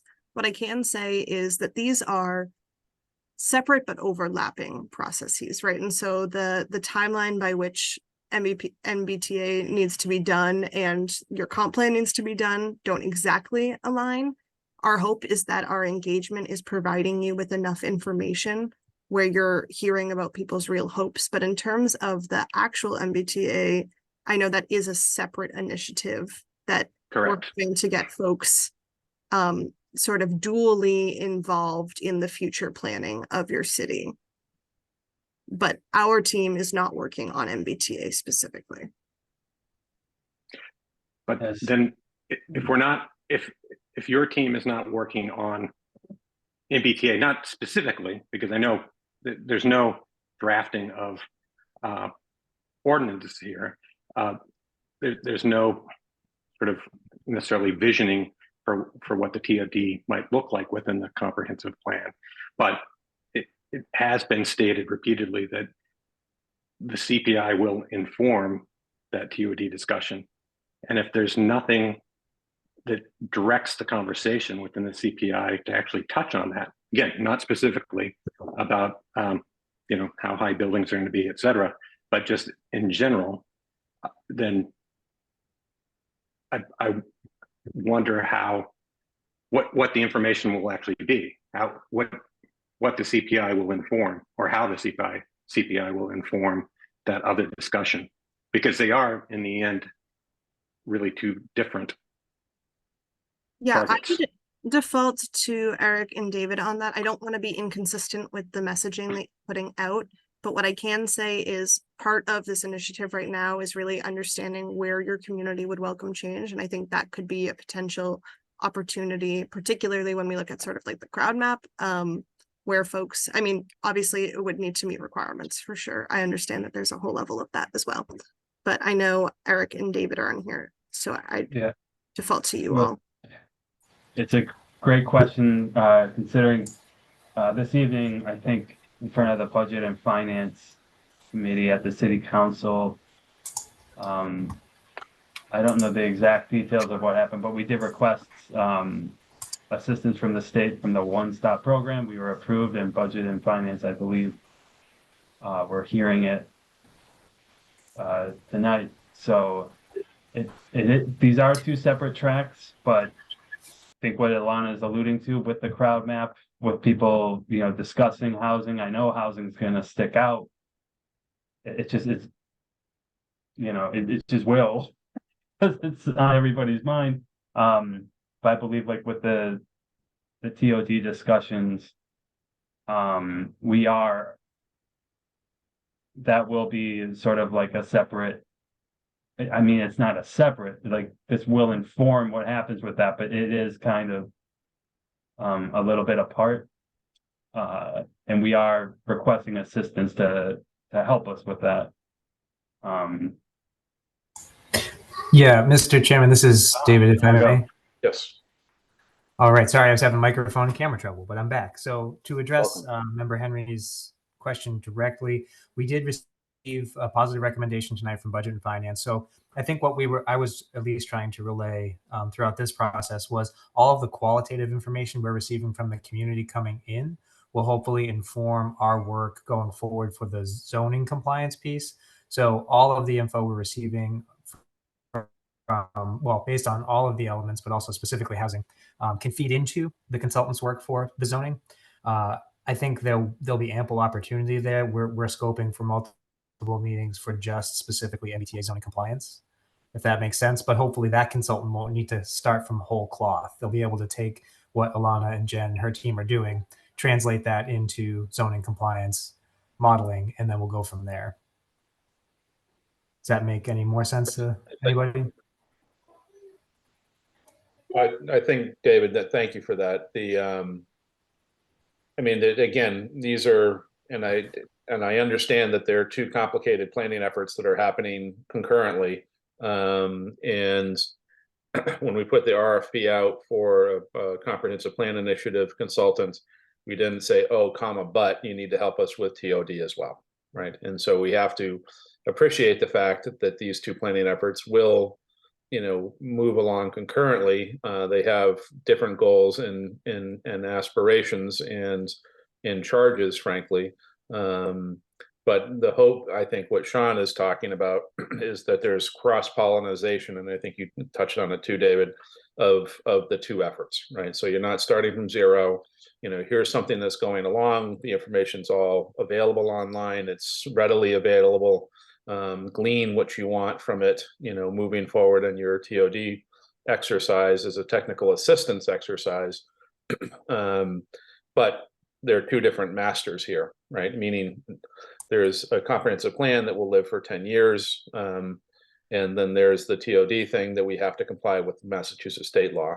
And hopefully the two can communicate to produce a better product. But the idea of mashing them together just because they're both planning efforts, I don't know that there's any sort of common ground for two consultants talking with two different missions, right? Yeah, I think that's correct. And for what it's worth, I don't know, for anybody who's ran a meeting in the box here, you're going to talk about it. Yeah. It's going to happen. So, you Right. can't get away. And that's fine, right? I mean, there's, again, the input needs to be there, but it needs to be in the correct sort of silo, because they're really two different issues, right? And on our end, we can make sure, I mean, no matter what, you'll have the raw data that we receive, any sort of raw transcription of every meeting in a box, all the survey responses that will be available to you, but we can make sure that very specifically we're highlighting where things were MBTA sort of, or Yes. TOD oriented. Fantastic. In addition, I can just say, MBTA is one thing, but that doesn't necessarily mean that transit-oriented development, aside from MBTA, if that's what the community is asking for, MBTA has a requirement of where and how, but that doesn't mean that the theory of transit-oriented development isn't something that's just already something your community's thinking about for other places. It might come through your comp plan, it might not, that's okay too, but we want to be really careful with how we're talking about it. Of course, whatever the city ends up doing with MBTA, that's something you have to comply with before our comp plan project ends. So we will make sure that it's reflected positively and however you've determined in our plan as well, particularly like on the future land use map. If you're looking at zoning changes, those are going to be on our future land use map as well. And I think that's an important distinction, right? That these are different tools, different planning tools with different horizons, and one you have to comply with, one's organic, and one's is simply a tool. I mean, we've talked about TODs for 5 years, right? And with the idea of encouraging, investment and all the other things, and it really, unfortunately, this MBTA communities things sort of came at the time, and we all know this because we've lived through it, at the same time of our organic zoning, exercise came forward, and things got very confusing, right? So, the hope is that we put in, 2 or 3 different, silos of effort, and the information can be shared to create a better product at the end. And with everybody understanding what the information is, and producing a better product. Any more slides for you, Alana, tonight? Just my thank you slide. So Cool. if anyone has any questions, I'm happy to stay on, but otherwise that is all we had for you. Just the go forth and the call for more engagement wherever possible. We've got 5 weeks, so I'm willing to bet that you could reach your entire outreach goal by the end of this with the way that your engagement has been going. Okay, so I'll take that bet, and Jane will pay for me if we don't make it, because she was the naysayer. Oh, no, I wasn't. Yes, you were, Jane. I just listened to the tape. You said we should do it 3%, not 10%, like Rick said. It's in the minutes. You proved the minutes. Well, we've already surpassed 3% of your population. Well, So I think we should increase the engagement. How about Well, we that? can have that Oh, man, conversation hey. once. I think we should raise the bar right now. So Jane, all right, so I'm going to put it squarely in your lap. Annisquam's number 7 on the list of 13. Oh, yeah, don't worry. I haven't even started it with Annisquam. Well, you I'm got to on get it. going. We got you the sign, right? Yeah, I'm on it. What I can say is that in communities that have reached their outreach goal before the end of the project, we have increased it. I think that was something that we had talked about when we were setting the goal together was, make it something that is attainable, and we can always increase it. Oh, I thought you were going to say we get a rebate or something. No, but that would be fun. Yeah, an incentive for however many Yes. people we go over, we get a discount from Goldson. Sorry, the principal is not attending this evening. All right, Alana, thank you. That was a great presentation. Yeah, of course. We appreciate your energy. Have a wonderful evening, everyone. Bye. Thank Happy you. Hanukkah. All right, Mr. 2023, let's go. Yep. Give me 1 second here.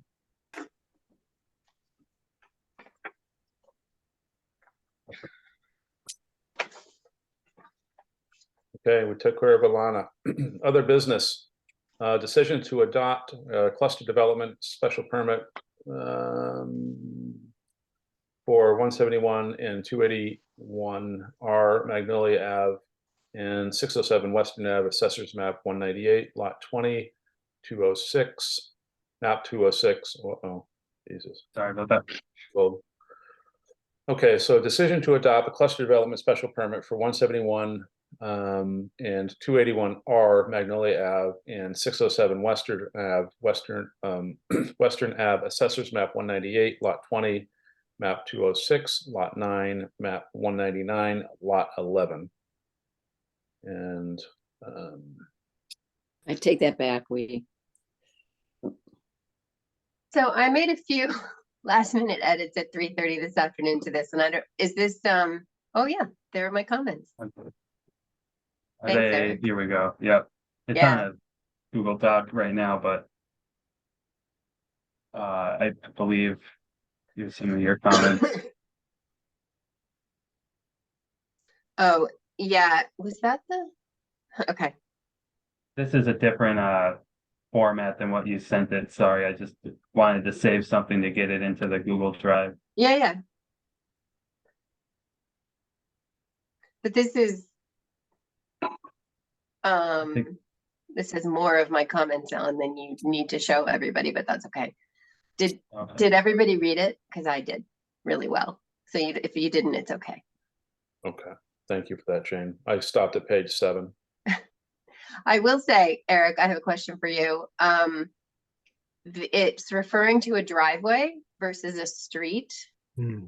And I made the suggestion that we switch it to street, but you didn't switch it. So is there some reason to keep it as a driveway? I don't know if I did do, I looked at that and it didn't, this is this piece. No, it is on page 7, number 23. It was under traffic flow. And it just kept referring to the traffic flow in the driveway. Oh, interesting. Okay. And it did refer to it as a road in several places as well. Yeah, and I changed all the ones that said road to street, and our waiver refers to a street. And we, when we do a dead end, we have a waiver for the dead end street. So I think that should be changed to street. We Right. probably need to do a little bit more polishing here. Yeah, I on page believe- 4, it does specify streets also. Yeah. Number. I don't know whether the comment that I put in actually got through, but there was a paragraph that was about public access on the property. And my question was, does that, if this is a private street, how does the public have access to the property? Would that only be if they came through from Ravenswood? No, because public can drive on a private street. No. Oh, Or were you they talking could about drive, but they trails? can't park there necessarily. Right. So it Were you talking talks about- about it as being the land being open to the public. Oh, you mean the open space? Correct, exactly. Oh, that's a great question. Yeah, Mm. so that was unclear. I'm just getting up the The one I emailed to you at 3:30 was, I think, the most up to date. yeah, that's the one. Let me just get that.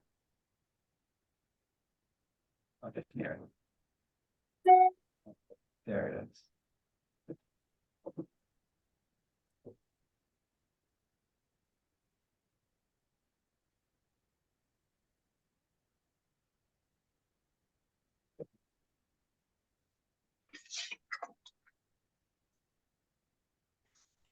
So was that in the open space preservation section? The onsite trails will be preserved. Yeah, No, I right think here. I think it was farther down, Jane. It's referred to a couple of times. It wasn't in that open space preservation. I'd have to pull my copy. Open space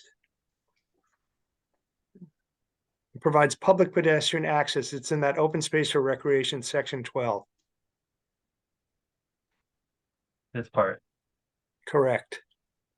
So my question was, if there's no provision for public parking, if it's I was unclear as to whether it was a private street or not. And if the trails are going to be open to the public on the open space, how do they actually access them? I don't have a problem with leaving it in there. Remember, this is our decision. Yeah. And we intended for the public to be able to access these trails. I think parking is something we didn't bring up. And I don't even think we need to bring it up. I think Okay. it's, Right, was the idea of I mean, people can walk up the street and walk onto the trails. walk onto the trails, or else they're coming through Ravenswood Ravenswood. onto that trail. Yeah, So not necessarily parking to access the site, but I do think our discussions were focused around maintaining the trail system and hooking into the trail Right. system, not providing a trailhead per se. yes. Right. That's true. So I'm fine with that statement. Well, so long as the public, has access to the site, I'm fine with it as well. And so the concern is less about the wordsmithing on streets and. I mean, we can just go through and have, scrub both on those comments and do this in the next meeting, or we can. Is it a problem for them to not have this until January 4th? There's no representation here, so it's up to us to decide whether we want to polish the document so it's consistent throughout based on the comments that we've made, or Yeah, note the comments and then make sure that they make it through in the final draft, whatever you guys feel comfortable with. Well, I'm comfortable that my comments all made it in because they're right here in this draft. Okay. And all Eric has to do is accept my changes, but maybe you guys want to review them. They're minor Yeah. compared to the draft that was up on the thing. It was really, I expanded on a waiver about the streets, and I made that point about the driveways versus the streets.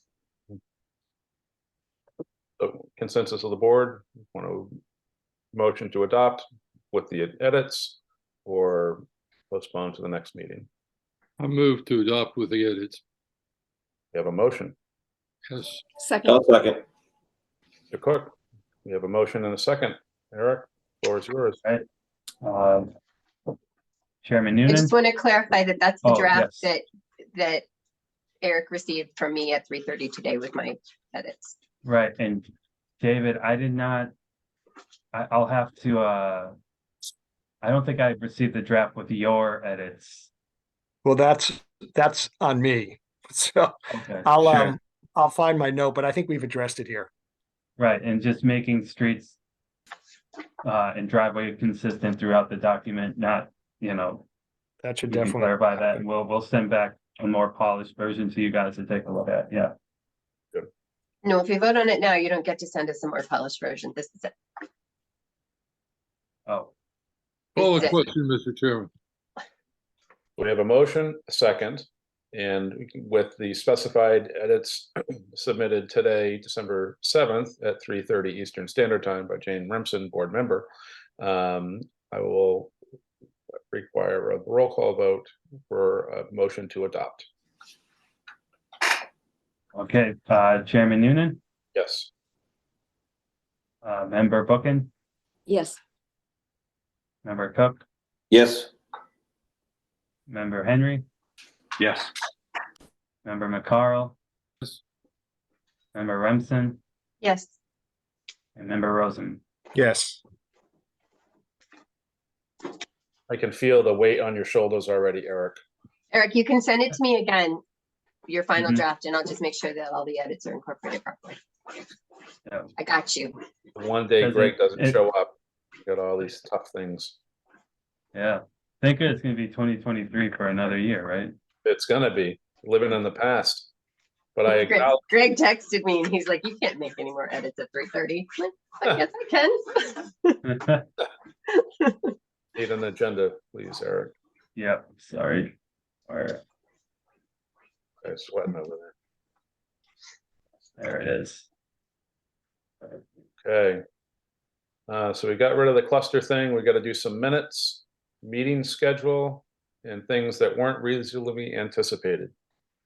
Let's do the 2020 just to get them out of the way so our friend Catherine can get paid. I had no comments on the July 2020 minutes. You don't want to comment about the 40B that's stuck in behind McDonald's? No. Foregone conclusion. It's going to be one for the record books, actually. No frontage required. That had nothing to do with us. Okay, so I'll accept a motion to approve the minutes of, I'm sorry. thank you, July 9, 2020. So moved. We have a motion. Need I'll a second. second. Thank you, Hank McCarl. Roll call vote, please. Member Noonan, Yes. Member Bookin, Yes. Member Cook, Yes. Member Henry, Yes. Member McCarl, Yes. Member Remsen, Yes. Member, Yes. minutes are approved. All right, next one.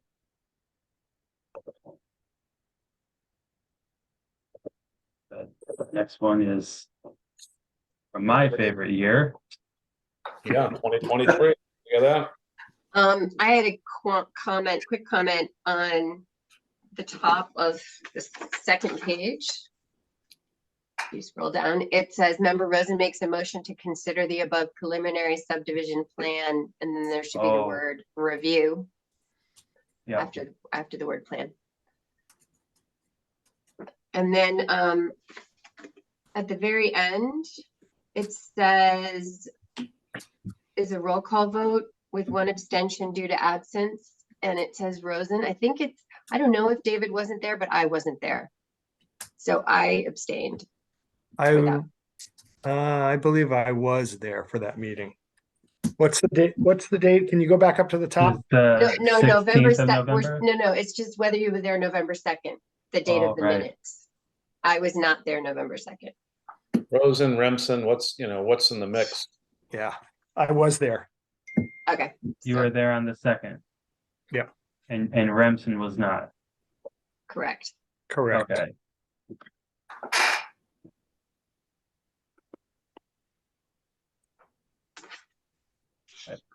Just a motion with that particular edit. 2 edits. 2 edits, thank you. I move to accept the minutes of November 16, 2023 as amended. Second. Motion and a second by Hank McCarl. Roll call vote, please. Chairman Noonan, Yes. Member Bookin, Yes. Member Cook, Yes. Member Henry, Yes. Member McCarl, Yes. Member Remsen, Yes. and Member Rosen. Yes. Okay. Anything that was unreasonably anticipated?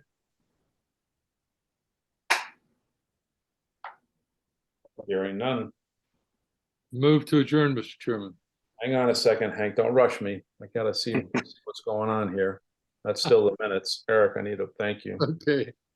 We Okay, we're are, gonna talk about the meeting schedule. You see, you're rushing me. sorry about 2024. that. Nobody wants to talk about 2024. Looks reasonable to me. Meeting schedule looks great. we don't need to approve it. We're just gonna say thank you. Right, yeah. Yeah, thank you, Eric. No meeting on July 4th. That was good.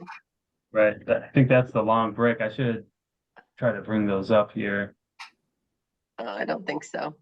I looked You at you them. guys have a copy, right? Yep, Yes. we're all Uh, set. We're good. All right, Our Zoom license expires in 4 minutes, so there you go. I'll accept your motion to adjourn. Hank, I just need a second. Second, Sean, thank you. Roll call vote, please. And member Noonan, Thank you. Yes. Chairman Noonan, sorry, member Bookin, Yes. member Cook, Yes. member Henry, yes. member McCarl, Yes. member Remsen, Yes, and member Rosen. Yes. Fantastic. good job, Eric. Thank you. Happy You did- holidays, you did a everybody. good Happy job. Hanukkah, Merry Oh, Christmas, thanks. Happy New Ha- Year. Okay. Happy holidays, Happy everyone. Hanukkah. Have a Okay, we'll great see you in- holiday. We'll see you in See you in the new January. year. Yep. Yep, Yeah. bye. Y'all Yeah, later. get Happy your holidays. community engagement on, people. Right. If you bring that Thank- dog around, I'm sure we'll get a big turnout Yeah. wherever we go. There Okay, you go. All right. Take care now. See ya. Bye-bye. bye. Bye-bye. Okay.